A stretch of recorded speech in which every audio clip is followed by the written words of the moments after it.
Hi, it's Hazel. Welcome to my channel.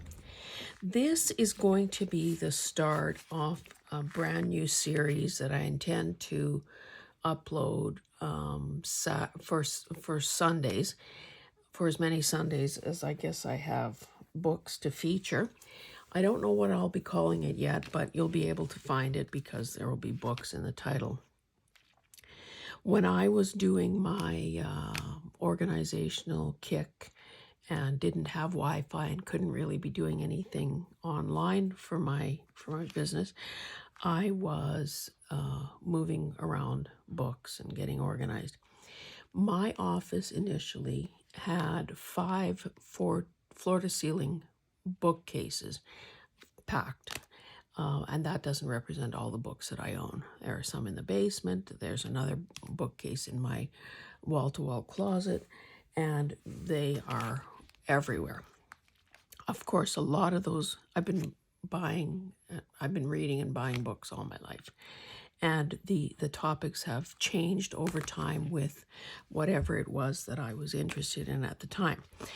So a lot of the books that I have are not really appropriate or ideal for this whole paper crafting, junk journal making endeavor.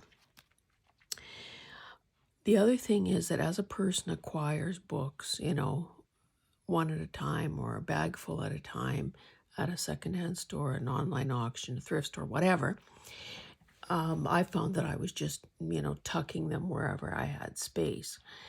And that doesn't make for a very organized or efficient system. So one of the things I did was try to group let me back up. I've now moved 2 of those bookcases into the master bedroom and thought, well, while I'm doing this, it's a perfect time to organize. So basically I was dedicating either a shelf or 2 to a particular topic. So, of course, flowers, I think, has 2 or 3 shelves. Birds probably has 1 shelf, and so on and so on. Anyway, I'm starting this series with kind of a miscellaneous shelf, and that these are, the common thread here is that these are animals, but not enough to fill a shelf, so I've combined categories or types of animals. This is my second attempt at taping this. Of course, I hadn't deleted enough videos from my phone, so then midway through the video, it stops and tells me that my iPhone storage is full. Very annoying. So anyway, I got rid of several videos that I've already uploaded, and take 2. The other thing, excuse me, that I had said in that video, and I'll repeat because I think it's good, is every morning when I wake up, I fling open the blackout drapes in the bedroom. So one of them is a roller blind, and the other one is, curtain panels with the blackout lining. And if you aren't using some sort of a similar setup in your room, you're missing out on one of the cheapest and easiest sleep aids out there. You have no idea how good your sleep will be if you make the room as dark as possible. Anyway, I fling this thing open, and of course I'm surprised every morning at what I see out there. There had been snow in the forecast, and this snow was coming down in such light, perfect little snowflakes and coming straight down. It looked so perfect as to be fake, like in a rom-com movie where they're making snow. Yeah, that's what it looked like, except that if the guy is right, if the weatherman is right, we will get a 4-inch accumulation. So there's nothing fake about that. But anyway, you didn't come here for a weather report. So the first pile that I'm tackling here are, excuse me, books on dogs. See, the other disadvantage of having the taping stopped is now my voice is suffering because of it. I guess I have only so many words in me before it starts going croaky. Excuse me. This first little book is very tiny, and I think it might have just been tucked into another book because I don't recall, ever picking it anywhere. So it was put together by a life insurance company. I'm thinking that might mean that it was 1936. But they're cute little pages, sort of one page, one fact per breed, and very cute. And it's stapled, so I could easily take it apart. Black and white photos. Cute, cute. This one is what I would broadly call a field guide. This book is 1970. And the beauty of this one is that these are illustrations. And quite often, they're located in such a way that if I chose to fussy cut those guys, I could fussy cut these guys too. So that is always a good thing, in my opinion. But you can see, just lovely, and the size is pretty well perfect. Imagine that little guy on a journaling card or something. And it is a sewn-in binding, so the other thing is it could be deconstructed, and the folio pages would be perfect to use as well. This one is a more current book, you can tell. And it's a combination of quotes and photos. This one, too, is sewn in. However, a lot of these dogs sort of cross, they become centerfolds. These are centerfold dogs. So it would be less easy to, like picture that. Well, maybe that's cute. Anyway, more limited use, but cute as can be. Nice quotes in a larger sort of typewriter font. So that one clearly has promise as well. Now this book is bigger. Oh, I have my ruler here. 11 by almost 6.5. I think we've all learned by now that Reader's Digest books are good books. Just try to give you a shot of the whole cover. This book, I don't think I paid that, is 1982. And look at how beautiful it is. These are, again, illustrations. Probably, maybe without exception, 2 pages per breed. These boxed in areas of, specs. In case you were considering one of these guys, here are his specs. So this could easily be cut out and glued to a pocket or, a belly band or whatever. So gorgeous, gorgeous, gorgeous, gorgeous.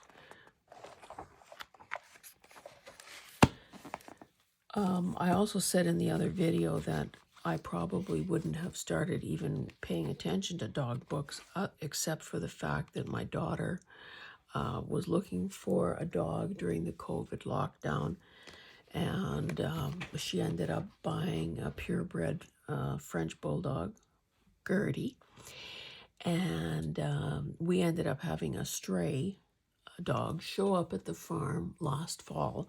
He's we call him Rocky because he wasn't able to tell us his real name. He came, showed up one day and has never left. So these books I have taken apart. They were just stapled. One is on pastels and one is watercolors. So somewhere I've got the pages that I'm either holding as possible folio pages, or maybe I fussy cut some. To be honest, I don't remember anymore. But these books are cute as well. This one, I think, is a find. I don't remember where I got it. I know from flipping through it earlier for the video that it was printed in the Netherlands. And you can see, I think that this is pastel work. These lovely little descriptive things in what looks like handwriting. Almost a cartoon-like quality with some of these sketches, but just so darn gorgeous. There was another one as I was flipping through that had a lot of people in various poses with dogs. Well, this isn't the page, but you can see. Oh, this is for police dogs, a canine unit where they're taught to rip a guy to shreds.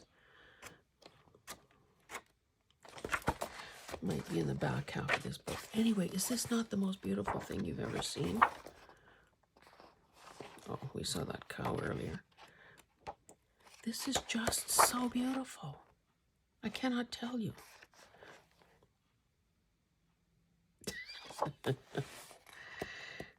That's maybe not her best angle there, eh? Now these, obviously a lot of these images are, honestly, I just love this. It makes me want to bump up a dog journal closer to the top of my list. Paw prints. Gorgeous. Did I tell you what year? 83. What does the cover look like? Oh, yeah. Anyway, I'll just hold this one a little closer momentarily so you can write down the title if you want to. And then the final dog one is this one. This one is, meh. I mean, it's nice because it's landscape. It's photographs, though, and pretty well all sepia colored. And, you know, something blurry like that, like maybe that's fine, you know, in a photography book. Oh, isn't that a great effect? But, you know, I'd never use that. Or something like this. However, if I do deconstruct it, and it does have sun signatures, then some of these pages could become bases for masterboards because they're big. You know, nothing will be wasted. So that does it for the dog pile.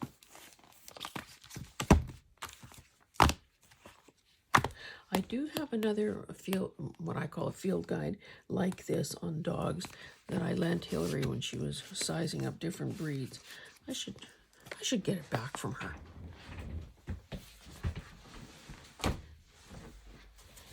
The next pile are sort of miscellaneous ones in that, you know, it's a smaller category. So the first one is this golden guide. These pages are 6 by 4, just glued in, but you can see that they are lovely. These pages, because they're glued in, would have to be hinged. You know, to keep them upright, they would have to be hinged to create a folio. This is 1956. So it's quite, well, I think these are relatively easy to find. Sometimes they're kind of pricey, but these field guides tend to be fairly common. This one is called Pond Life, and I just grouped it here even though, well, it's broken. But, you know, it's got a mixture of everything from fish to snakes to birds, trees. And again, these are so cute. I do have on my to-do list to do a tree journal. So you can just see that if a person wanted to make a little dangle or a page tab or something, that the proportions are really quite good for that. So there's that one.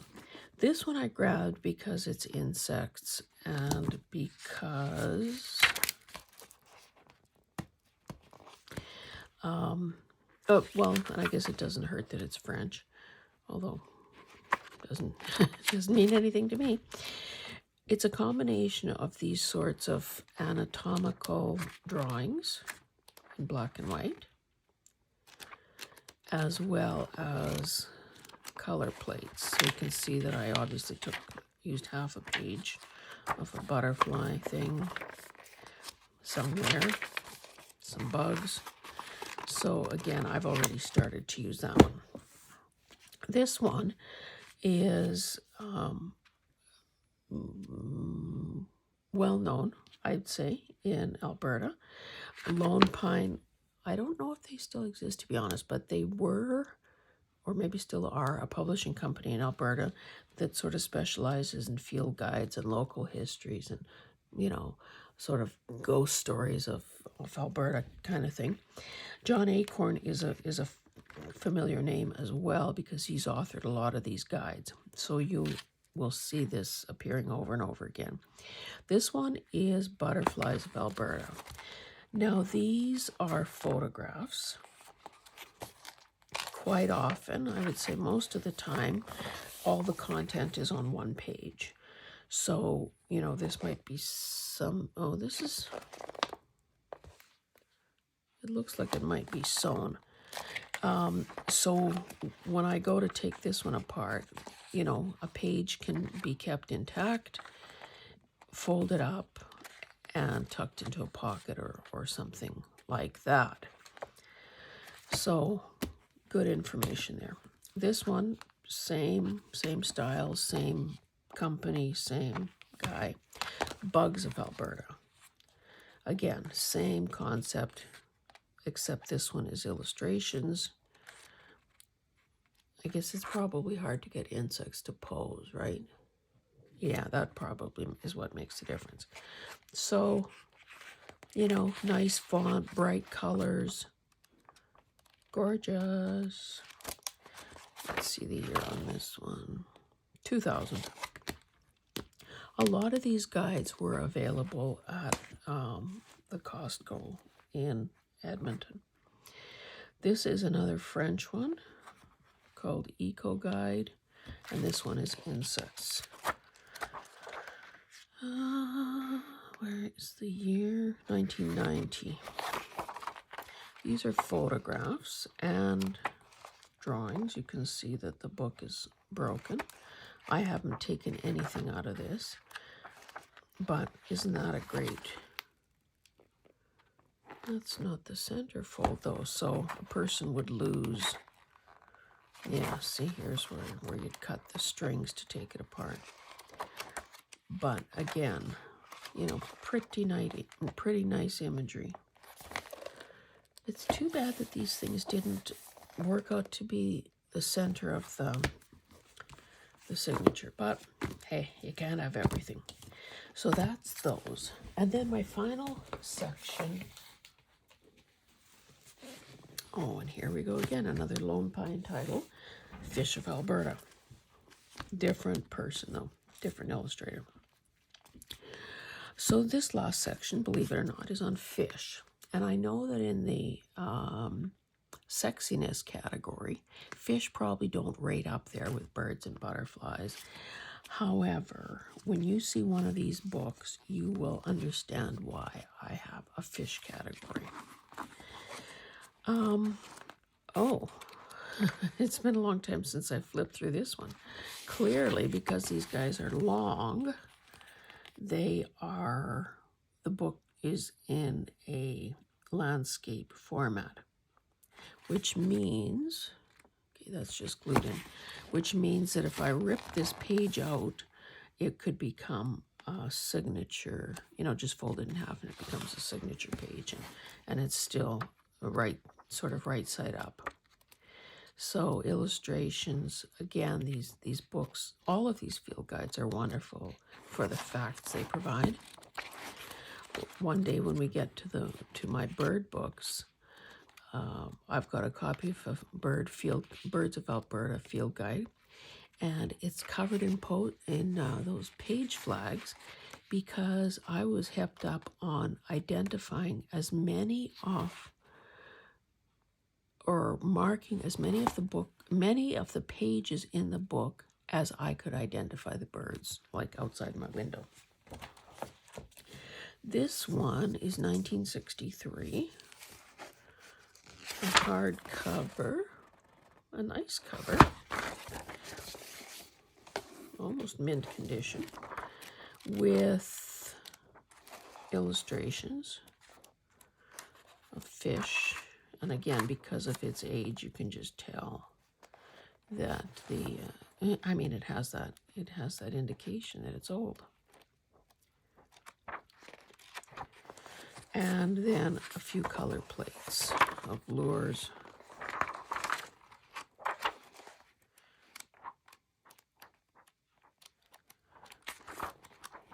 Pretty nice paper.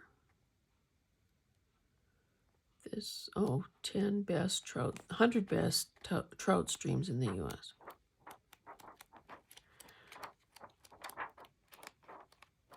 Oh, see, this is cool.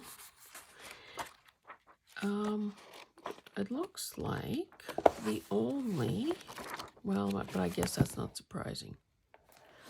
It's a fishing book, not a fish book. That the only color plates are these. I didn't know that these things had different names. Wet flies, dry flies, streamers. My dad used to do quite a bit of fishing. Okay, this one, I don't know. Marine fish, the Tropical Marine Fish Survival Manual. Oh, so it's like how to keep an aquarium, I guess, alive and well. So again, kind of really nice color.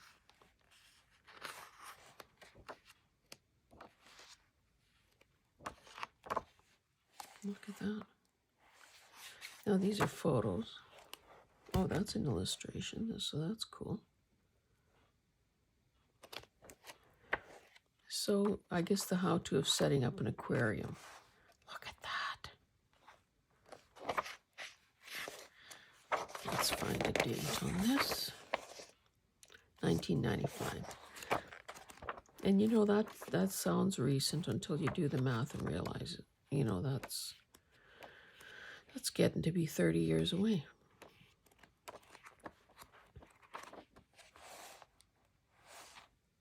I can see some of these images making a great master board.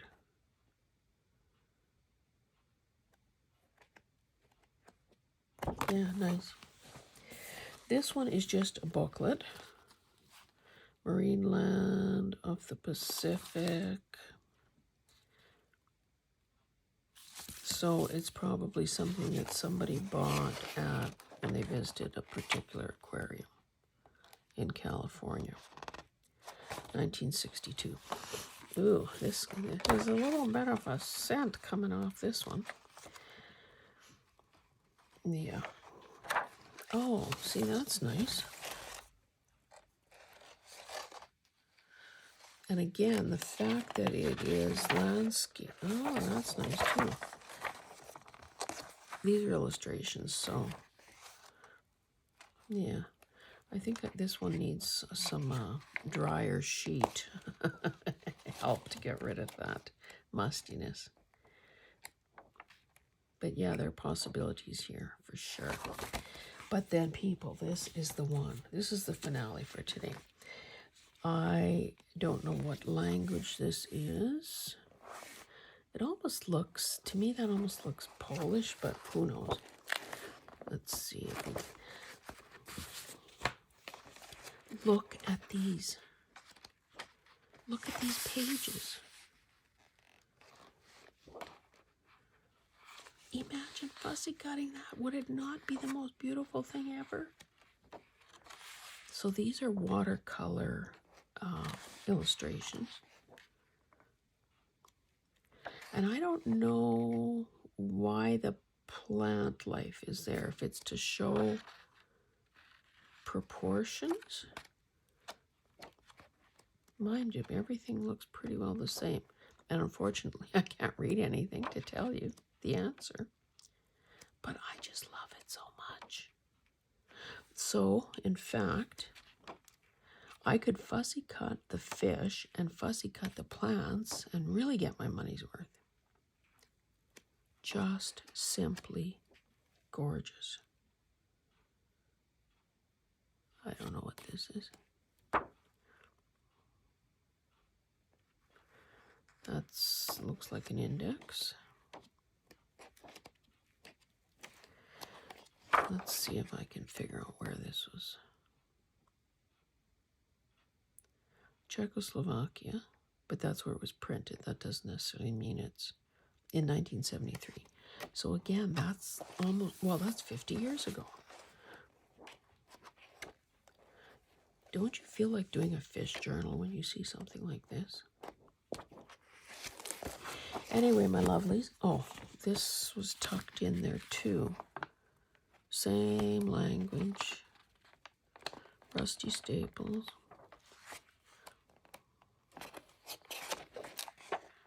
Is there a year on this? This is kind of a really poor thing because the paper is so thin you can almost see through it to the other side. I don't know what this is, but it's an interesting font and it's got some black and white photos. Same language as the other. So maybe it's Czechoslovakian. I don't know. Anyway, that concludes this first episode in a look at my bookcase. So I hope that you found this interesting. I'm thinking that this series will appeal to people who are doing paper crafts and junk journals and you know, deconstruction of books, and as well as just people who are book lovers and are interested in seeing, you know, that voyeuristic thing that we all have. Well, what has she got on her bookcase? And how does that compare to what I have on my bookcase? That kind of thinking. So, people, I'm going to stop here, and I really hope you you choose to subscribe and hit the notification bell so that if you're a book lover, you won't miss any of the upcoming episodes. Anyway, thank you, and we'll see you next time. Bye.